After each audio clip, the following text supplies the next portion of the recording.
வணக்கம் சொந்தங்களே, இன்றும் ஒரு முக்கியமான தொகுப்புடன் உங்களை சந்திக்கிறேன். உங்களுக்கு தெரியும், இலங்கையிலே கொலைகளும் திருட்டு சம்பவங்களும் வாழ்வெட்டுகளும் அதிகரித்து காணப்படுகிறது. பொதுவாக அது தென்னிலங்கையிலேயும் காணப்படுகிறது, வடக்கு கிழக்கு பிரதேசங்களிலேயும் காணப்படுகிறது. எங்களுடைய தேசத்திலே கிடைத்திருக்கின்ற மிகப்பெரியதொரு அவலையிலே என்றுதான் இந்த விஷயத்தை சொல்ல வேண்டும். குறிப்பாக உங்களுக்கு தெரியும், அதாவது தற்போது தமிழ் மக்கள் மத்தியிலே அல்லது இலங்கையிலே வாழ்கின்ற மக்கள் மத்தியிலே பெரும் அச்சம் இருக்கிறது. குறிப்பாக இந்த வாழ்வெட்டு சம்பவங்களும் திருடர்களாலும் மக்கள் மிக மோசமாக மன உளைச்சலுக்கு உள்ளாக்கப்பட்டிருக்கிறார்கள். அந்த வகையிலே கொழும்பிலே என்னன்னு சொல்லி சொன்னால், வாகனத்தை வாடகைக்கு கொண்டு போறதாக கூறிக்கொண்டு பல திருடர்கள் பல வருடங்களாக திருட்டு சம்பவங்களில் ஈடுபட்டு வந்திருக்கிறார்கள். குறிப்பாக வாகனம் 2 கொண்டு போறோம்னு சொல்லி அன்னளவாக 58 லட்சம் ரூபாய் வரைக்கும் திருடி இருக்கிறார்கள். அதிலும் குறிப்பாக கொழும்பிலே இருக்கின்ற செட்டியார் தெருவிலே இருக்கின்ற ஒரு நகைக்கடையில மாத்திரம் 41 லட்சம் ரூபாய் பெறுமதியான பணத்தை இவர்கள் திருடி இருக்கிறார்கள். நிச்சயமாக இப்படித்தான் இந்த திருடர்களுடைய செயற்பாடுகள் தொடர்ச்சியாக இடம்பெற்று வருகிறது. ஆனால் இந்த திருட்டு சம்பவங்களிலே இடம்பெற்றதாக கூறப்படும் 4 சந்தேக நபர்களை அல்லது 4 திருடர்களை இலங்கையினுடைய காவல்துறையினர் கைது செய்திருக்கிறார்கள். ஆனால் இப்படித்தான் இந்த விஷயத்துல எங்களோட மக்கள் மிக அவதானமாக இருக்கணும். எங்க போனாலும் நிச்சயமாக அவதானம் என்றது மிக முக்கியமான ஒன்றாக இருக்கிறது. குறிப்பாக சன நெரிசல் காணப்படுகின்ற இடங்கள் கொழும்பு, கண்டி, நூரெலியா, அதே போன்று கம்பஹா இப்படியான இடங்கள் தற்போது யாழ்ப்பாணத்திலேயும் அந்த நெரிசல் அதிகரிச்சிருக்குது.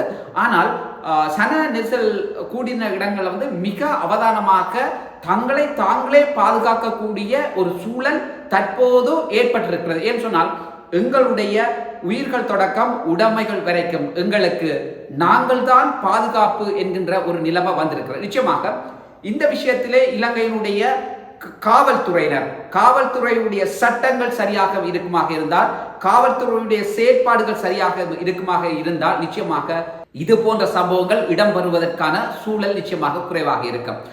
இது ஒரு வகையில போலீசாரனுடைய ஒரு வகையான அசம்பந்த போக்கு என்று சொல்ற கூட அதுல தவறில்லை. ஏன்னு சொன்னால், ஒவ்வொரு தவறுகளுக்கும் ஒவ்வொரு பிழைகளுக்கும் பதில் சொல்ல வேண்டிய பொறுப்பு போலீசார். ஏனென்றால் இந்த நாட்டில் சட்ட திட்டங்களை நடைமுறைப்படுத்த வேண்டிய அந்த பொறுப்பு அவர்களுக்கு இருக்கிறது. சரி, இது ஒரு விஷயம். இது தென்னிலங்கையில கொழும்புல நடந்த விஷயம் பார்ப்போம். ஆனா வடக்கு இலங்கையில என்ன நடந்திருக்கு அல்லது வடபகுதியில என்ன நடந்திருக்குன்னு சொல்லி பார்த்தோம்னு சொன்னால், சேமமடுவில் இருக்கிற வவுனியாவில் இருக்கிற சேமமடுன்னு சொல்லி சொன்னா உங்களுக்கு மேலதிகமாக சொல்ல வேண்டிய தேவையில்லை. பழம்பெரும் கிராமமாக இருக்கிறது, ஒரு விவசாய கிராமம். விவசாயிகள் அதிகமாக வவுனியா மாவட்டத்திலே நிறைய விவசாய விளைநிலங்களை கொண்ட இடமாக சேமமடு காணப்படுது. அந்த சேமமடுவில் நேற்றைய தினம் வாழ்வெட்டு சம்பவம் இடம்பெற்றிருக்கிறது. சேமமடுவில் இளமருதன்குளம் என்கிற அந்த இடத்தின் அழகா பாருங்க, இளமருதன்குளம், எப்படி சுத்தமான ஒரு தமிழ் பெயர்.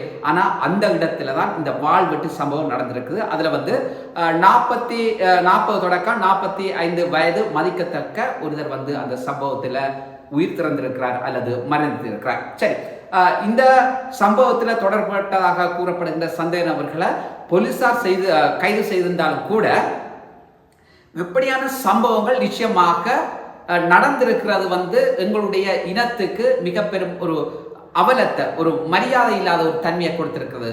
ஏன்னு சொன்னால், இந்த இனம் எவ்வளவு மரியாதையோட கலை கலாச்சார பண்பாட்டு விழுமியங்களோட வாழ்ந்த இனம் இன்றைக்கு மிக பெரும் ஒரு துயரகரமான இலக்கி தள்ளப்பட்டிருக்கிறது.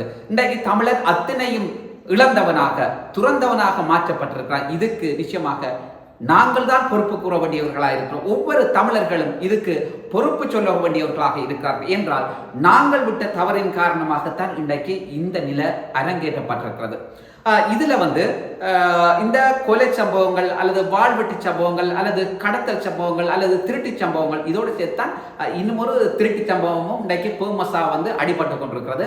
பார்த்தீங்கன்னு சொன்னா தெரியும், புங்குடுதீவில் ஒருத்தர் புங்குடுதீவை சேர்ந்த ஒருத்தர் இன்றைக்கு திருட்டு வேலையில பணத்தை திருட்டு வேலை நகைகளை கொள்ளையடிச்சு இன்றைக்கு போலீஸில் மாட்டியிருக்கிறாரெல்லாம் ஊடகங்கள் வாயிலாக அறியக்கூடியதாக இருக்கிறது. அதே இடத்துல சமூக வலைத்தளங்களும் இதை பிரபல்யப்படுத்தி இருக்குது. ஆனால் நிச்சயமாக அவர் புங்குடுதீவை சேர்ந்தெல்லாம் புங்குடுதீவில் இலங்கைக்குள்ள வசித்து வருகிறார். அவரது தாய் தகப்பன் எல்லாம் கூடுதல வசித்து வந்தாலும் இவர் ஊர்காவத்துறையில இருக்கிற நாரந்தினை தெற்கை சேர்ந்த ஒருத்தராக இருக்கிறார். சரிதானே, இது ஒரு விஷயம். சரி, இருந்தாலும் இப்படியான சம்பவங்கள் நிச்சயமாக இந்த மண்ணில அரங்கேற்றப்படுறதுக்கு ஒருபோதும் எவருமே அனுமதிக்க கூடாது. அது மக்களாக இருந்தாலும் சரி, சமூக ஆர்வலர்களாக இருந்தாலும் சரி, துறை சார்ந்த திணைக்களங்கள் ஆக இருந்தாலும் சரி. அதே இதுல மிக முக்கியமாக இலங்கையினுடைய சட்டத்தை நடைமுறைப்படுத்த வேண்டிய காவல்துறை கடுமையான நடவடிக்கை எடுக்க வேண்டியது காவல்துறையினுடைய பாரிய பொறுப்பாக இருக்கிறது.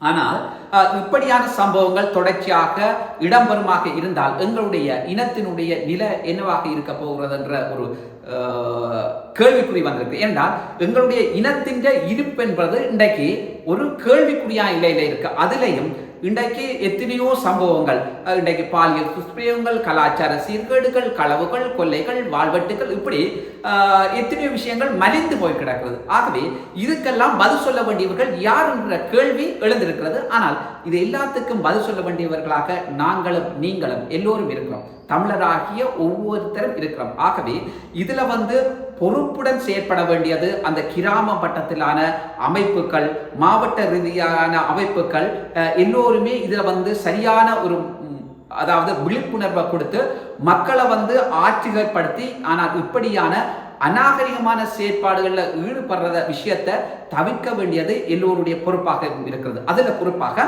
உங்களுக்கு தெரியும், தனியார் அல்லது அரச தொண்டு நிறுவனங்களுடைய சமூக பணிகளை மேற்கொள்கின்றவர்கள், அதே போன்று அரசு செயலகங்கள், மாவட்ட செயலகமாக இருக்கலாம், அதே போன்று பிரதேச செயலகங்களாக இருக்கலாம்.